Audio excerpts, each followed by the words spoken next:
నమస్కారం. సంధ్యా సమయం న్యూస్ కి స్వాగతం. హెడ్లైన్ చూద్దాం. ఈ నెలలో మరోసారి ఏపీ అసెంబ్లీ సమావేశాలు 5 రోజుల పాటు సభను నిర్వహించాలని నిర్ణయం.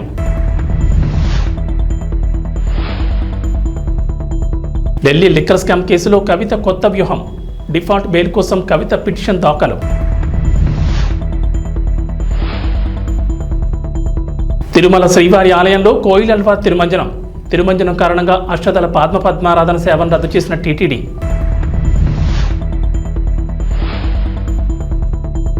తెలంగాణకు రెయిన్ అలర్ట్. 13 జిల్లాల్లో భారీ వర్షాలు. ఆంధ్రప్రదేశ్ అసెంబ్లీ సమావేశాలకు ప్రభుత్వం కసరత్తు చేస్తోంది. ఈ నెల 22 నుంచి సమావేశాలు ప్రారంభమయ్యే అవకాశం ఉంది. 5 రోజుల పాటు సభను నిర్వహించాలని భావిస్తున్నారు. తొలి రోజు ఉభయ సభలను ఉద్దేశించి గవర్నర్ జస్టిస్ అబ్దుల్ నజీర్ ప్రసంగిస్తారు. అనంతరం గవర్నర్ ప్రసంగంపై చర్చ, ధన్యవాద తీర్మానాన్ని ప్రవేశపెట్టనున్నారు. కొత్త ప్రభుత్వం రాష్ట్ర ఆర్థిక పరిస్థితిపై సమీక్షించి పూర్తి స్థాయి బడ్జెట్ ప్రవేశపెట్టేందుకు సమయం సరిపోకపోవడంతో ఈ సమావేశాల్లో బడ్జెట్కు అవకాశం లేదంటున్నారు.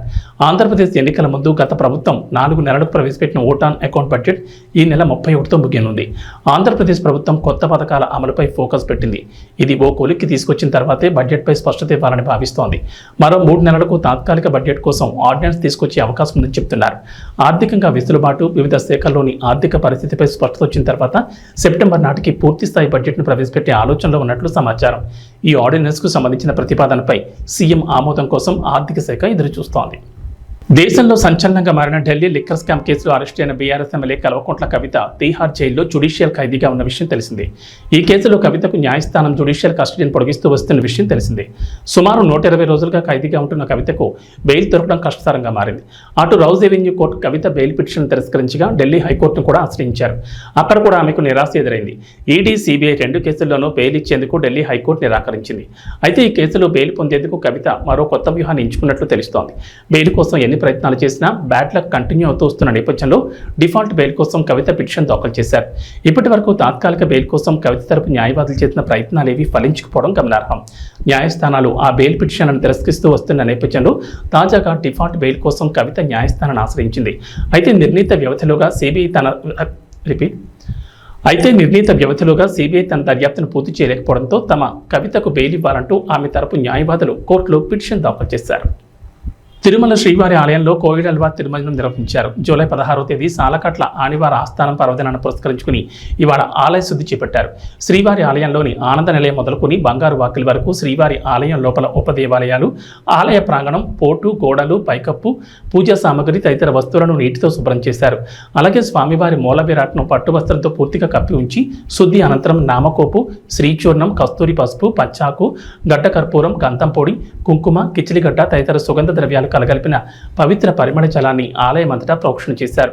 అనంతరం శ్రీవారి మూల విరాటుకు కప్పిన పట్టు వస్త్రాన్ని తొలగించి ప్రత్యేక పూజ, నైవేద్యం కార్యక్రమాలను అర్చకులు శాస్త్రోక్తంగా నిర్వహించారు. అనంతరం భక్తులకు సర్వదర్శనం ప్రారంభించారు. కోయిలల్వా తిరుమంజనం కారణంగా అష్టదళ పద్మారాధన సేవను టీటీడీ రద్దు చేసిన సంగతి తెలిసిందే. ఏడాదిలో 4 సార్లు కోయిలల్వా తిరుమంజనం నిర్వహించడం ఆనవాయితీగా వస్తోంది. ఉగాది, ఆదివారం ఆస్థానం, బ్రహ్మోత్సవాలు, వైకుంఠ ఏకాదశి పర్వదినాల ముందు వచ్చే మంగళవారం కోయిలల్వా తిరుమంజనం నిర్వహించడం ఆనవాయితీగా వస్తోంది. విశాఖ వాసులకు చంద్రబాబు ప్రభుత్వం గుడ్ న్యూస్ చెప్పింది. విశాఖ రీజియన్కు ఆర్టీసీ కొత్తగా 33 సూపర్ లగ్జరీ సర్వీసులు రాబోతున్నాయి. ఈ నెలాఖరు నాటికి దఫాలుగా ఈ బస్సులు విశాఖకు వస్తాయి. రాష్ట్రంలో కొత్త ప్రభుత్వం అధికారంలోకి వచ్చిన తర్వాత కొత్త బస్సులను రాష్ట్ర వ్యాప్తంగా ఆయా డిపోలకు కేటాయిస్తున్నారు. ప్రస్తుతం కాలం చెల్లిన బస్సులు ఎక్కువగా ఉన్నాయి. అందుకే వాటి స్థానంలో కొత్త బస్సులను తీసుకొస్తున్నారు. ఇప్పటి వరకు ఒక అల్ట్రా డీలక్స్, 11 సూపర్ లగ్జరీ సర్వీసులు వచ్చాయి. మరో 33 సూపర్ లగ్జరీ సర్వీసులు రావాల్సిండగా ఈ వారంలో 4 బస్సులు వస్తాయని, మిగిలిన బస్సులు ఈ నెలాఖరులోగా వస్తాయంటున్నారు అధికారులు. విశాఖ రీజియన్కు వస్తున్న కొత్త బస్సులను అంతర్రాష్ట్ర, అంతర్జిల్లా సర్వీసులుగా నడపాలని ఆర్టీసీ అధికారులు నిర్ణయం తీసుకున్నారు. హైదరాబాద్, బెంగళూరు, భువనేశ్వర్, కోరాపుట్, రాజమండ్రి, కాకినాడ, భీమవరం, విజయవాడ, తిరుపతి, కడప, శ్రీశైలం, శ్రీకాకుళం, పలాస, పర్లాకిమిడి, ఖమ్మం, నల్గొండ, భద్రాచలం వంటి ప్రాంతాలకు ఈ ఆర్టీసీ బస్సుల్ని నడపనున్నారు. ఈ రూట్లలో ప్రస్తుతం సేవలందిస్తున్న బస్సుల్లో కాలం చెల్లినవి, పాతబడిన వాటిని తొలగించి కొత్త బస్సుల్ని నడపనున్నారు.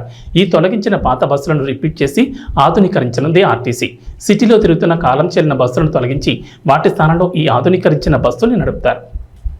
ఆంధ్రప్రదేశ్లో రేషన్ కార్డులు ఉన్న వారికి శుభవార్త చెప్పింది ప్రభుత్వం. అన్ని రైతు బజార్లలో తక్కువ ధరలకే సరుకులను అందజేయనున్నారు. ప్రభుత్వం తక్కువ ధరకే సరుకులను అందజేయనున్నట్లు పౌర సరఫరాల శాఖ మంత్రి నాదెండ్ల మనోహర్ తెలిపారు. విజయవాడలోని పౌర సరఫరాల శాఖ కమిషనరేట్లో టోకు వర్తకులు, రైస్ మిల్లర్లు, సరఫరాదారులతో మంత్రి మనోహర్ నిత్యావసర ధరల పెరుగుదలపై సమావేశం నిర్వహించారు. రాష్ట్ర వ్యాప్తంగా రైతు బజార్ల ద్వారా తక్కువ ధరకే కందిపప్పు, బియ్యం పంపిణీ చేయడంపై చర్చించారు. ఈ నెల 11 నుంచి రాష్ట్ర వ్యాప్తంగా అన్ని రైతు బజార్లలోనూ నిర్ణయించిన రేట్ల ప్రకారమే సరుకులు విక్రయించేందుకు వర్తకులు అంగీకరించారు. మంత్రి నాదెండ్ల మనోహర్ నిర్వహించిన ఈ సమావేశంలో పౌర సరఫరాల శాఖ కమిషనర్ సిద్ధార్థ జైన్, ఎండీ వీరపాండియన్ తదితర అధికారులు పాల్గొన్నారు. రైతు బజార్లలో విక్రయించే సరుకుల వివరాలు: కందిపప్పు బహిరంగ మార్కెట్లో కేజీ ధర 181 కాగా రైతు బజార్లలో 160కే విక్రయిస్తారు. స్టీముడు బియ్యం బహిరంగ మార్కెట్లో కేజీ ₹55.85 ఉండగా రైతు బజార్లలో ₹49కే విక్రయిస్తారు. బియ్యం బహిరంగ మార్కెట్లో కేజీ ₹52.40 కాగా రైతు బజార్లలో 48కే విక్రయిస్తారు. పేదింటి ఆడబిడ్డల పెళ్లిళ్ల కోసం ప్రభుత్వం ఆర్థిక సహాయం అందిస్తున్న సంగతి తెలిసిందే. గత బీఆర్ఎస్ ప్రభుత్వం కళ్యాణ్ లక్ష్మి, షాదీ ముబారక్ వంటి పథకాల కింద ₹1,00,000 ఆర్థిక సహాయం అందిస్తోంది. బీఆర్ఎస్ తొలిసారి ప్రభుత్వాన్ని ఏర్పాటు చేసిన సమయంలో ₹50,000 సాయం అందించగా రెండోసారి అధికారంలోకి రాగానే మరో ₹50,000 పెంచుతూ ₹1,00,000 సాయం అందించారు. పేద కుటుంబాల్లోని తల్లిదండ్రులకు ఆడపిల్లల పెళ్లి ఖర్చులకు ఈ డబ్బులు వారి అకౌంట్లలో జమ చేసేవారు. అయితే తాము అధికారంలోకి వస్తే ఆడపిల్లల పెళ్లి ఖర్చులకు ₹1,00,000 ఆర్థిక సహాయంతో పాటు తులం బంగారం ఇస్తామని కాంగ్రెస్ హామీ ఇచ్చింది. ఆ తర్వాత జరిగిన ఎన్నికల్లో కాంగ్రెస్ అధికారంలోకి రాగా ఇప్పటి వరకు ఈ పథకం అమలు కాలేదు. చాలా మంది పేదింటి ఆడపిల్లల తల్లిదండ్రులు కాంగ్రెస్ అమలు చేయనున్న కొత్త పథకం కోసం ఎదురు చూస్తున్నారు. ఈ నేపథ్యంలో కాంగ్రెస్ పరిగి ఎమ్మెల్యే రామ్మోహన్ రెడ్డి కీలక కామెంట్ చేశారు. ఎన్నికల్లో కాంగ్రెస్ పార్టీ ఇచ్చిన హామీలను అమలు చేసేందుకు రేవంత్ ప్రభుత్వం కృతనిశ్చయంతో పనిచేస్తుందని చెప్పారు. తెలంగాణలో కొత్త పెన్షన్ల కోసం అర్హులు ఎదురు చూస్తున్నారు. ఈ నేపథ్యంలో రాష్ట్ర పంచాయతీరాజ్ గ్రామీణాభివృద్ధి శాఖ మంత్రి సీతక్క వారికి గుడ్ న్యూస్ చెప్పారు. రాష్ట్రంలో కొత్త సామాజిక పింఛన్ల మంజూరు కోసం అర్హుల జాబితాను తక్షణమే సిద్ధం చేయాలని అధికారులకు కీలక ఆదేశాలు జారీ చేశారు. గత ప్రభుత్వ హయాంలో పెండింగ్లో ఉన్న పెన్షన్లతో పాటు కాంగ్రెస్ అధికారంలోకి వచ్చిన తర్వాత ప్రజాపాలన కార్యక్రమంలో వచ్చిన దరఖాస్తుల ఆధారంగా నివేదిక సమర్పించాలని సూచించారు. ఎన్నికల సమయంలో హామీ ఇచ్చినట్లు చేయూత పథకం కింద పింఛన్ల మొత్తాన్ని తమ ప్రభుత్వం పెంచనుందని చెప్పారు. తెలంగాణలో ప్రస్తుతం వృద్ధులు, వితంతువులు, ఒంటరి మహిళలు, వికలాంగులు, గీత కార్మికులు, బీడీ కార్మికులు, స్టోన్ కట్టర్లు, చేనేత, ఫైలేరియా రోగులు, డయాలసిస్ రోగులు, ఎయిడ్స్ రోగులకు పెన్షన్ ఇస్తున్నారు. ఆసరా పింఛన్ ₹2,016, దివ్యాంగ పింఛన్ ₹3,016గా ఇస్తున్నారు. అయితే ఈ మొత్తాన్ని చేయూత పథకం కింద వికలాంగులకు 6,000, మిగిలిన వారికి నెలకు 4,000 అందించేందుకు ప్రభుత్వం సిద్ధమైంది. ఈ మేరకు మంత్రి సీతక్క అధికారులకు కీలక ఆదేశాలు జారీ చేశారు. మరికొన్ని రోజుల్లో వినాయక చవితి పండుగ రానున్న నేపథ్యంలో వేడుకల్ని పర్యావరణ రహితంగా చేసుకోవాలని, మట్టి వినాయకుడిని పూజించేలా ప్రజలకు అవగాహన కల్పించాలని అధికారులకు డిప్యూటీ సీఎం పవన్ కళ్యాణ్ ఆదేశించారు. దేవాలయాల్లో తాటి బుట్టలతో ప్రసాదం ఈ విధంగా ఇది తిరుమలలో జరగాలని ఒక ఆలోచనతో రావడం జరిగింది. ముందుగా పిఠాపురం నియోజకవర్గంలో దీన్ని ఇంప్లిమెంట్ చేద్దాం అని ఆయన చెప్పడం జరిగింది. తిరుమలలో స్వామివారికి ఇస్తున్న నైవేద్యాలు ఇవన్నీ కూడా గోవింద భోగు దీని పేరు. తిరుమలలో ఏదైతే జరుగుతుందో అది కూడా ఇక్కడ నియోజకవర్గంలో ఇంప్లిమెంట్ చేద్దామన్నారు. అలాగే ఇక్కడ చూస్తున్న ఈ మట్టి వినాయకుడు ఈ ప్రభుత్వం రాగానే మొదటి పండుగ 100 విగ్రహాలని అక్కడున్న యువకులకి ఎకో కాంటెస్ట్ అని పెట్టి భక్తి శ్రద్ధలతో నిమజ్జనం చేస్తే పర్యావరణ రహితంగా ఇంతవరకు భారతదేశంలో ఎక్కడలా జరగలేదు. ఇది చేతి సంచితో బజారుకి వెళదాం. ఒకప్పుడు 40 ఏళ్ల క్రితం ఇలా అలవాటు ఉండేది. పిఠాపురం అనే పేరుతోనే ఈ వస్తువులన్నీ మనం తయారు చేసామనుకోండి, స్థానికంగా వాళ్ళకి ఒక ఆదాయం వస్తుంది. రెండోది అదొక మోడల్గా నిలబడుతుంది. ఈ అవకాశం ఇచ్చిన పవన్ కళ్యాణ్ గారికి మనస్ఫూర్తిగా అభినందనలు, ధన్యవాదములు. భారీగా కురుస్తున్న వర్షాలకు దేశవ్యాప్తంగా ఉన్న పలు జలపాతాలు పరవళ్ల తొక్కుతున్నాయి. ఎగువ ప్రాంతాల్లో వర్షాలు కురుస్తుండటంతో కర్ణాటకలోని షిమోగా జిల్లాలో శరావతి నదిపైనున్న జోగ్ ఫాల్స్ ఉరకలెత్తుతోంది. దీనికి సంబంధించిన తాజా వీడియో వైరల్ అవుతోంది. చుట్టూ పచ్చదనం, ఎత్తైన కొండలపై నుంచి వరద నీరు పొంగిపొర్లుతున్న దృశ్యం చూపర్లను ఆకట్టుకుంటోంది. ఇది ఇండియాలోని ఎత్తైన జలపాతాల్లో జోగ్ వాటర్ ఫాల్స్ ఒకటి.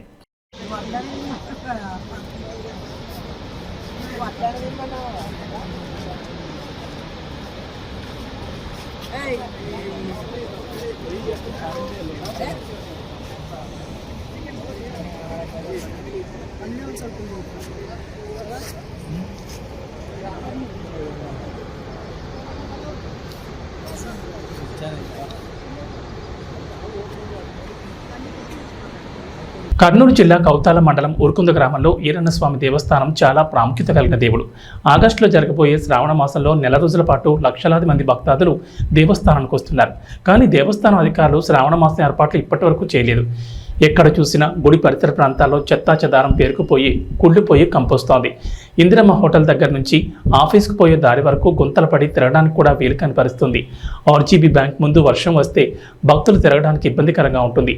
గుడి ఉత్తరం ద్వారం ముందు గుంతలు పడి వర్షపు నీరు చేరి భక్తులు తిరగడానికి అసౌకర్యంగా ఉంది. అన్నసత్రం ప్రాంతంలో వర్షపు నీళ్లు నిలుస్తున్నాయి. ఆ ప్రాంతంలో చెత్తా చెదారం పేరుకుపోయింది. దేవస్థానానికి వచ్చిన భక్తులకు నీటి సౌకర్యం సరిగ్గా లేదు. స్నానానికి ఇబ్బందికరంగా ఉంది. ఎల్ఎల్సీ నీళ్లు వచ్చినా పర్వాలేదు, లేకపోతే తగిన ఏర్పాట్లు చేయాలి. లెట్రిన్ రూములు సరిగ్గా లేవు, వాటికి కూడా నీటి సౌకర్యం కల్పించాలని సిపిఎం పార్టీ డిమాండ్ చేస్తోంది. సమస్యలన్నిటిపై సూపరింటెండెంట్ వెంకటేష్కి మెమోరాండం ఇచ్చారు. ఈ పరిశీలనలో సిపిఎం పార్టీ నాయకులు ఈరన్న, మారయ్య తదితరులు పాల్గొన్నారు. అసౌకర్యంగా ఉంది. చెత్త చెదారం మొత్తం కూడా పేరుకుపోయింది.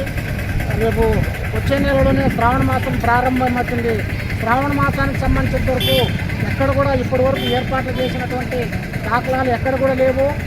ఈ ఇంద్రమ్మ హోటల్ ముందుగానే మొత్తము గుడి ఆఫీస్ పోయేంత వరకు కూడా మొత్తం గుంతలు ఏర్పడి నీళ్ళు ఏర్పడింది. రేపు శ్రావణ మాసంలో వస్తే వెహికల్స్ కానీ ప్రయాణికులకు కానీ చాలా అసౌకర్యంగా ఉంటుంది. అట్లాగే బ్యాంకు ముందు మన రాయలసీమ గ్రామీణ బ్యాంకు నుంచి ముందు వరకు కూడా హోటల్ వరకు కూడా మొత్తం నీళ్ళన్నీ నిలబడి వెహికల్స్ రావడానికి పోవడానికి అట్లాగే దేవస్థానానికి రావాల్సినటువంటి భక్తాదులందరూ కూడా అసౌకర్యంగా ఉంటుంది.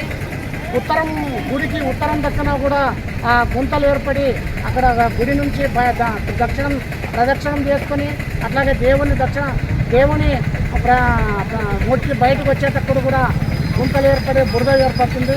కాబట్టి ఆ ప్రాంతం అంతా కూడా శుభ్రం చేయాలని చెప్పేసి అట్లాగే అన్నదాన సత్రం దగ్గర కూడా నీళ్లు ఏర్పడే చెత్తా చెదారం అంతా కూడా పేరుకుపోయింది.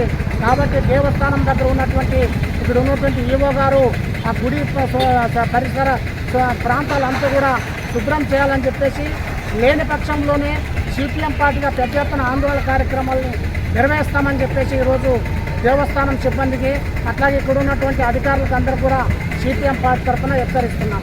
నా పేరు మల్లయ్య, సిపిఎం పార్టీ కౌతాళ.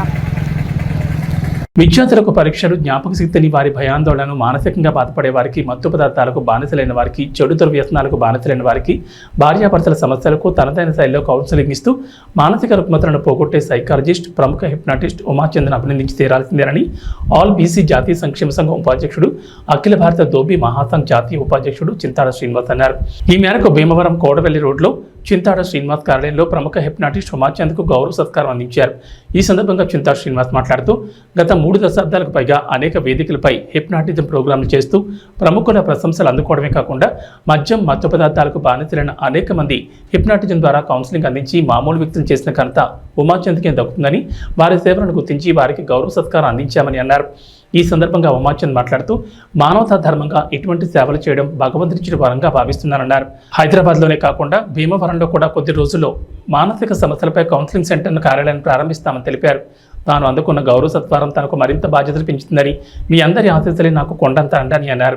ఈ కార్యక్రమంలో చింతాడ ప్రసన్న కుమార్, కృష్ణ తదితరులు పాల్గొన్నారు. మనం భీమవరం పట్టణానికి విచ్చేసిన సైకాలజిస్ట్ శ్రీ ఉమాచంద్ర గారికి మన భీమవరం పట్టణం ఇచ్చేశారు.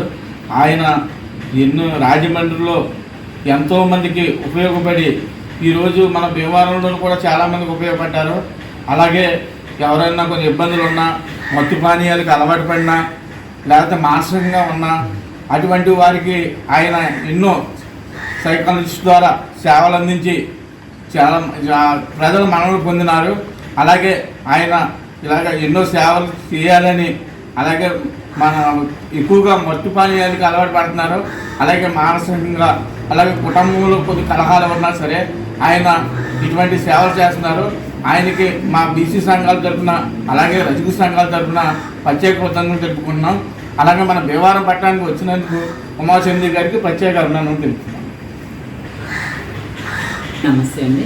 ఈరోజు నేను భీమవరం వేరే కొన్ని కారణాలు రావడంలోని చింతాడ మిత్రులు చింతాడ శ్రీనివాస్ గారు, ఆల్ ఇండియా బీసీ సంక్షేమ సంఘం ఉపాధ్యక్షులు, అలాగే మిత్రులు కృష్ణ గారు, నన్ను ఈ రోజున ఇక్కడ ఆహ్వానించి వాళ్ళు గౌరవార్జించిన చిరు సత్కారం చేయడం నాకు జరిగింది. ఈ రోజున భీమవరంలో వీరి ద్వారా ఈ సంఘం తరపుని నాకు ఈ యొక్క చిరు సత్కారం జరగడానికి చాలా చాలా హ్యాపీగా ఉన్నాను. నా ద్వారా వీరి సంఘానికి ఎలాంటి సహాయ సహకారాలు కావాలని నేను అందిస్తానని మీ అందరికీ తెలియజేస్తాను. త్వరలో ఇప్పటి వరకు నేను భీమవరంలో 20 సంవత్సరాల నుంచి నాకు భీమవరంతో అనుబంధం ఉంది. ఈ భీమవరం నుంచి కూడా నాకు చాలా మానసిక సమస్యలకు సంబంధించి student problems, family guidance, suicide attempt కేసులు, బ్యాడ్ హ్యాబిట్స్ ఇలాంటి అనేక రకాలైనటువంటి ప్రాబ్లమ్స్కి నేను ఫ్యామిలీ కౌన్సిలింగ్, స్టూడెంట్ కౌన్సిలింగ్ ఇలా అనేక రకాలైనటువంటి ప్రాసెస్ల ద్వారా వాళ్ళ జీవితాల్లో మంచి మార్పు తీసుకురావడం జరిగింది. అలాగే త్వరలో రాబోయే ప్రకాశం జిల్లా కంభం మండలం నర్సిరెడ్డిపల్లి గ్రామ దళితుల శ్మశానం కోసం 3 ఎకరాల 75 సెంట్ల భూమిని ప్రభుత్వం ఏర్పాటు చేస్తుండగా కేవలం 10 సెంట్లు వదిలి మిగతా 3 ఎకరాల 60 సెంట్ల స్థలం కొందరు అగ్రకులానికి చెందిన బీసీలు ఆక్రమించి భూమిని దున్ని పంటను వేసుకుని అక్రమంగా ప్రవర్తిస్తున్నారు. ఇదేంటని అడిగితే అమానుషంగా మాట్లాడుతూ గొడవలు చేస్తున్నారు. అధికారులు నాయకుల అండదండలతో అణచివేస్తూ పక్షపాతం చూపిస్తున్నారు. ఇప్పటికైనా సంబంధించిన అధికారులు నాయకులు కలవ చేసుకుని దళితులైన మాకు న్యాయం చేయాల్సిందిగా గ్రామ ఎస్సీ కాలనీ వాసులు కోరుతున్నారు. నమస్కారం సార్, నా పేరు రమణ, మాది నర్సిరెడ్డిపల్లి గ్రామం, ఖమ్మం మండలం, ప్రకాశం జిల్లా. సార్ మేము ఎస్సీ కాలనీ వాసులము. మాకు ఇక్కడ శ్మశానానికి స్థలమే లేకుండా చేసిండ్రు. మా స్థలం వచ్చేసి 3 ఎకరాల 75 సెంట్లు మొత్తము. కాకపోతే వీళ్ళు రైతులు మొత్తం ఆక్రమించేసిండ్రు. మేము దళితులమని చెప్పేసి మేమేం చేయలేమని చెప్పేసి మేము అడిగితే మా మీద దాడి చేయడానికి ఎదురు తిరుగుతా చేస్తున్నారు. మొత్తం 3 ఎకరాల 75 సెంట్లకు గాను కనీసం మాకు ఇప్పుడు 10 సెంట్లు కూడా లేదు సార్. 10 సెంట్లకు కూడా ఇవన్నీ కంప చెట్లు సార్. ఎవరన్నా చనిపోయినా కూడా పెట్టుకునే పరిస్థితులు మేము లేము సార్. కేవలం ఈ యొక్క సమాధి ఉండడం వల్ల ఈ 10 సెంట్లైనా మాకు మిగిలించారు. లేకపోతే అసలు మాకు శ్మశానమే లేదు సార్. ఎవరన్నా మా గ్రామంలో అడిగినా కూడా మీరు దళితులు అని చెప్పేసి మమ్మల్ని హీనంగా చూస్తున్నారు సార్. దయచేసి మా ఎందుకు దయ చూపించి మాకు శ్మశానానికి మా స్థలమే సార్ 3 ఎకరాల 75 సెంట్లు మొత్తం మా స్థలం మాకు ఇప్పించవలసిందిగా ప్రార్థిస్తున్నాం సార్. సార్ మా అందు మీరు దయ ఉంచి పక్షపాతము వివక్షత లేకుండా మాకు కూడా మీరు ఎమ్మెల్యే గారు కాబట్టి మా అందు దయ ఉంచి మా శ్మశానం స్థలం మీరు మాకు ఇప్పించవలసిందిగా కోరుచున్నాం సార్. కనీసం మా పరిస్థితి ఎంత హీనంగా ఉందంటే ఎవరైనా చనిపోతే కూడా మేము ధైర్యంగా వచ్చి మా స్థలంలో మేము పెట్టుకునే పరిస్థితుల్లో లేము సార్. మీరే ఆలోచన చేయండి సార్. దయచేసి మా అందు దయ ఉంచి మాకు ఈ స్థలం మా స్థలం మాకు ఇప్పించవలసిందిగా కోరుచున్నాము. ప్రశాంత్ వర్మ ఇప్పుడు ఎంతో బిజీగా ఉన్నారో ప్రత్యేకంగా చెప్పాల్సిన పని లేదు. ప్రశాంత్ వర్మ సినిమాటిక్ యూనివర్సల్ భాగంగా చాలా సినిమాలు రాబోతున్నాయి. ఎంతో మంది సూపర్ హీరోల సినిమాలు రెడీ అవుతున్నాయి. ఈ క్రమంలో ప్రశాంత్ వర్మ టీంలోని ఎంతో మంది దర్శకులు అండ్ టాలెంట్ టెక్నీషియన్స్ పలు ప్రాజెక్టులను హ్యాండిల్ చేస్తూ బిజీగా ఉన్నారు. ప్రశాంత్ వర్మ అయితే ముఖ్యంగా జై హనుమాన్ మూవీ మీద ఫోకస్ పెట్టాడు. అదే టైంలో రణ్వీర్ సింగ్తో ఓ సినిమాను ప్లాన్ చేస్తాడన్న సంగతి తెలిసిందే. గత కొన్ని రోజులుగా రణ్వీర్ సింగ్ ప్రశాంత్ వర్మ సినిమా మీద డైలమా కనిపించింది. ఈ ప్రాజెక్ట్ మధ్యలోనే ఆగిపోయిందనే రూమర్లు వినిపించాయి. కానీ ఇంతవరకు ఈ ప్రాజెక్ట్ గురించి ఎలాంటి అధికారిక సమాచారం అయితే రాలేదు. అసలు ఈ సినిమా ఉందని కానీ లేదని కానీ ఎవ్వరూ చెప్పలేదు. కానీ తాజాగా ప్రశాంత్ వర్మ వేసిన ఓ ట్వీట్ చూస్తే రకరకాల అనుమానాలు పుట్టుకొచ్చేలా ఉన్నాయి. తాజాగా ప్రశాంత్ వర్మ తిరస్కరణ గురించి ఓ ట్వీట్ వేశాడు. ఆ ట్వీట్ని గమనిస్తుంటే తన సినిమాను కథను ఎవరో రిజెక్ట్ చేసినట్లుగా కనిపిస్తోంది. ఎన్ని రిజెక్షన్స్ ఎదురైతే అంత మంచిది అన్నట్లుగా ప్రశాంత్ వర్మ వేసిన ట్వీట్ ఇప్పుడు చర్చనీయాంశంగా మారింది. నీ కథను ఎవరు రిజెక్ట్ చేశారన్నా, అయినా ఆ బాలీవుడ్ స్టార్లతో ఎందుకు తీస్తున్నావన్నా, మన వాళ్ళతోనే సినిమా తీయొచ్చు కదా అని సలహాలు ఇస్తున్నారు. ఈ ట్వీట్ రణ్వీర్ సింగ్ కోసమే చేశావా అని అంతా కామెంట్లు చేస్తున్నారు. జై హనుమాన్ సినిమాలో ఆంజనేయుడిగా రామ్ చరణ్ లేదా చిరంజీవి అయితే బాగుంటుందని నిర్మాత నిరంజన్ రెడ్డి భార్య మాట్లాడిన ఆడియో ఎంతగానో వైరల్ అయింది. మరి హనుమంతుడిగా జై హనుమాన్ సినిమాలో ఏ స్టార్ హీరో నటిస్తాడో వేచి చూడాల్సిందే. T20 వరల్డ్ కప్ 2024ను ముద్దాడడంతో 11 ఏళ్ల తర్వాత టీమిండియా తిరిగి ఐసీసీ టైటిల్ గెలుచుకుంది. 2013లో ఛాంపియన్స్ ట్రోఫీ విజయం తర్వాత తిరిగి మరోసారి ఐసీసీ టైటిల్ను దక్కించుకుంది. ఉత్కంఠభరితంగా సాగిన ఫైనల్ మ్యాచ్లో పటిష్టమైన దక్షిణాఫ్రికా జట్టును మట్టి కరిపించి T20 వరల్డ్ కప్ 2024ను సొంతం చేసుకుంది. దీంతో 14 ఏళ్ల సుదీర్ఘ విరామం తర్వాత రెండోసారి T20 వరల్డ్ కప్ను భారత్ గెలుచుకుంది. ఈ క్రమంలో రోహిత్ సేనకు బీసీసీఐ భారీ నజరానా ప్రకటించింది. ఆటగాళ్లు, కోచింగ్ సిబ్బంది, సహాయక సిబ్బంది, రిజర్వ్ ఆటగాళ్లు, సెలెక్టర్లు మొత్తం 42 మంది కలిపి ఏకంగా 125 కోట్ల ప్రైజ్మనీ ప్రకటించింది. దీంతో జట్టులోని ఆటగాళ్లు, హెడ్ కోచ్ రాహుల్ ద్రావిడ్లకు ఒక్కొక్కరికి 5 కోట్ల చొప్పున, మిగతా సిబ్బంది, రిజర్వ్ ఆటగాళ్లకు కూడా గణనీయ సంఖ్యలోనే నగదును పంపిణీ చేశారు. రిజర్వ్ ఆటగాళ్లకు 2.5 కోట్లు, కోచింగ్ సిబ్బందికి 1 కోటి చొప్పున, బ్యాక్ రూమ్ సిబ్బంది, వైద్యులు, త్రోడౌన్ నిపుణులకు 2 కోట్ల చొప్పున, సెలెక్టర్లకు ఒక్కొక్కరికి 1 కోటి చొప్పున అందజేసింది. మరి ఇప్పుడంటే పెద్ద మొత్తంలో నగదు బహుమతిని అందించారు. కానీ 2007లో MS ధోని నాయకత్వంలోని భారత జట్టు తొలి T20 వరల్డ్ కప్ గెలిచినప్పుడు, 2013లో ఐసీసీ ఛాంపియన్స్ ట్రోఫీ, 2011లో వన్డే వరల్డ్ కప్లను గెలిచిన సమయంలో బీసీసీఐ తక్కువ మొత్తంలో ప్రైజ్ మనీని ప్రకటించింది. తెలంగాణ ప్రజలకు హైదరాబాద్ వాతావరణ కేంద్రం అధికారులు చల్లని కబురు చెప్పారు. ఇవాళ రాష్ట్రంలో విస్తారంగా వర్షాలు కురుస్తాయంటున్నారు. నైరుతి రుతుపవనాల తోడు ద్రోణి ప్రభావంతో తెలంగాణ వ్యాప్తంగా వర్షాలకు ఛాన్స్ ఉందని చెప్పారు. నేడు వికారాబాద్, సంగారెడ్డి, మెదక్, వరంగల్, హనుమకొండ, నిజామాబాద్, కామారెడ్డి, నాగర్ కర్నూల్, మహబూబ్ నగర్, జయశంకర్, భూపాలపల్లి, ములుగు, భద్రాద్రి, ఖమ్మం జిల్లాల్లో భారీ వర్షాలు కురుస్తాయన్నారు. ఈ మేరకు ఆయా జిల్లాలకు వాతావరణ శాఖ అధికారులు ఎల్లో అలర్ట్ జారీ చేశారు. హైదరాబాద్లో ఉదయం వాతావరణం పొడిగా ఉంటుందని చెప్పారు. సాయంత్రానికి నగరంలో జల్లులు పడే అవకాశం ఉందని వెల్లడించారు. భారీ వర్షాలతోడు భారీ స్థాయిలో బలమైన ఈదురుగాలులు వీస్తాయన్నారు. గంటకు దాదాపుగా 30 నుంచి 45 కిలోమీటర్ల వేగంతో ఈదురుగాలులు వీస్తాయని చెప్పారు. గాలులతో పాటు ఉరుములు, మెరుపులతో కూడిన వర్షాలు కురుస్తాయన్నారు. కొన్ని చోట్ల పిడుగులు పడే అవకాశం ఉందన్నారు. ఈ నేపథ్యంలో ప్రజలు అప్రమత్తంగా ఉండాలని సూచించారు. అవసరమైతేనే బయటకు వెళ్లాలని, చెట్ల కింద ఉండకూడదని హెచ్చరించారు. పొలం పనులు చేసుకునే వారు కూడా జాగ్రత్తగా ఉండాలని చెప్తున్నారు. ఏబీ బులెటిన్ విశేషాలు. నమస్కారం.